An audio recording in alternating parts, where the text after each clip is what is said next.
Qumran, que vivia naquele tempo perto do Mar Morto. Os homens que pregavam, ensinavam e exerciam o cuidado de outros além da autoridade sobre eles eram chamados de episcopoi, ou bispos. É provável que o significado bíblico de episcopos tenha tomado definição a partir da comunidade de Qumran, antes que da cultura grega, porque nessa comunidade a palavra refletia responsabilidades espirituais de grande alcance, enquanto que na cultura grega a sua definição era limitada a um papel administrativo muito restrito. O superintendente bíblico tinha a responsabilidade de conduzir, instruir e pastorear o povo. Eles também recebiam contribuições do povo, ouviam, verificavam as acusações contra os crentes e administravam a disciplina da igreja onde era apropriado. Essas responsabilidades ainda pertencem aos presbíteros e eles são contados diretamente como responsáveis perante Deus para a qualidade da liderança deles. Vejamos as ideias propostas pela Escritura que dizem respeito à dotação para exercício do presbiterato. Primeiro, a dotação para o governo. A importância do dom de governo na igreja é uma questão que tem sido de grande ponto de conflito na história do cristianismo. As igrejas não se unem não somente por questão doutrinária, mas também por questões administrativas. Portanto, a questão de governo é fundamental para a vida da igreja. Como resultado da falta de atenção que alguns grupos têm dado à forma de governo eclesiástico, o governo da igreja tem sido sacralizado e clericizado. Sob o nome de Cristo, uma instituição elaboradamente institucionalizada emergiu a ponto de corromper a estrutura simples e familiar das igrejas apostólicas. Roubou o povo de Deus de sua posição elevada e de ministério em Cristo e mudou a supremacia de Cristo sobre seu povo por uma supremacia na igreja institucional. Além do mais, a estrutura organizacional eclesiástica importa porque a estrutura determina o modo como as pessoas pensam e agem. De modo final, a estrutura determina como as coisas são feitas na igreja local. Na realidade, a estrutura da igreja frequentemente tem precedência sobre a teologia, em algum sentido. O modo como o dom de governo deve ser exercido, por causa das razões mencionadas anteriormente, Deus prescreveu o que Ele quer para dirigir sua igreja. Isto é, uma pluralidade de homens que sabem governar. Está isso em Tito, está isso em Filipenses, que fala de presbíteros ou de bispos numa igreja local. O modelo do dom de governo exercido na igreja está lá em Timóteo 3, 4 e 5. E que governe bem a sua própria casa, criando os filhos sob disciplina, com todo respeito. Então ele coloca, pois se alguém não sabe governar a própria casa, como cuidará da igreja de Deus? Timóteo 5, 17 também diz isto. O governo da família é a medida para o governo da igreja. Por essa razão, Paulo trata da matéria da ordem na família para ilustrar a ordem na família maior que a igreja. Dessa forma, a capacidade de um homem de governar a sua casa é refletida na maneira como ele governa a igreja. A igreja não estabelece padrões para um homem casado ter filhos, porque ter filhos não é uma questão de escolha, mas estabelece padrões sobre como ele deve educar os filhos que tem. Isso não é matéria de escolha, mas de dever.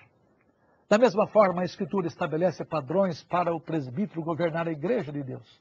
O bom governo do lar é pré-requisito para o bom governo da igreja.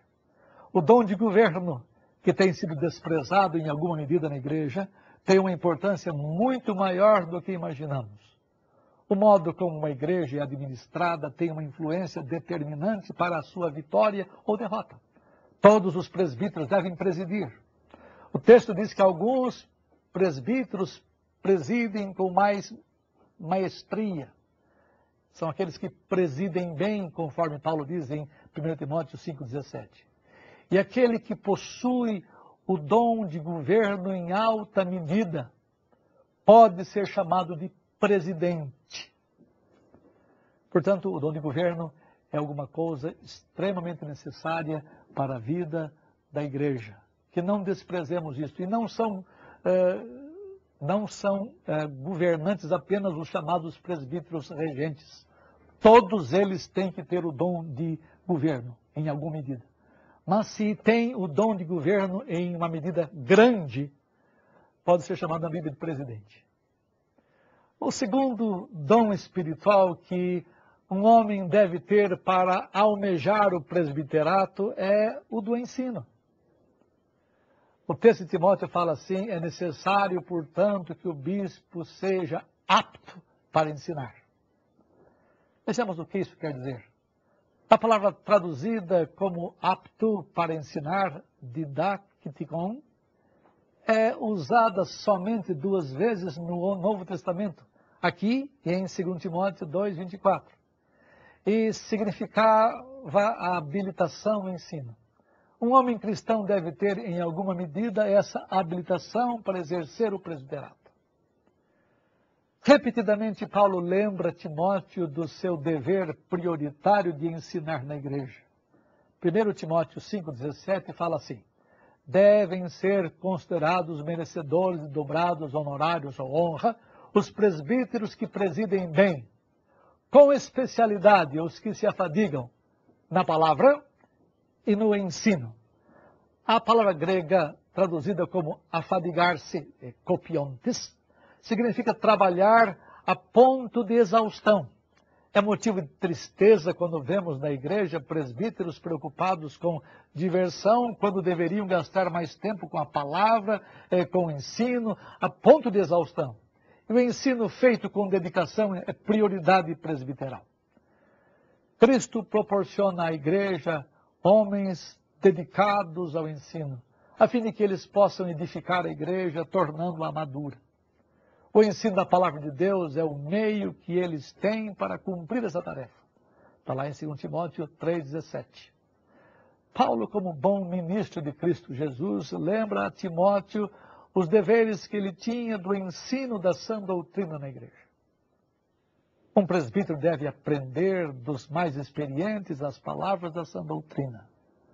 O presbítero deve laborar para interpretar corretamente a palavra de Deus. Como a igreja continuava a crescer e os apóstolos a desaparecerem de cena, havia uma enorme necessidade de pessoas habilitadas para o ensino. Assim, Paulo instruiu Timóteo a ensinar homens para que esses pudessem ensinar a outros. Este é um papel fundamental do presbítero. Não pode exercer o ofício do presbiterato aquele que não possui aptidão para o ensino. Todavia, nem todos os presbíteros possuem necessariamente a mesma intensidade do dom de ensino. Não há nada de vergonha que um presbítero não seja conhecido como mestre ou doutor da lei, mas ele deve ter alguma habilidade para comunicar as verdades doutrinárias contidas na Escritura, de modo que os seus alunos na igreja absorvam alegremente a verdade de Deus. Em 1 Coríntios 12:28, tratando dos dons espirituais, Paulo ensina que nem todos são mestres, mas todo homem que aspira ao episcopado tem de ter alguma habilitação para o ensino.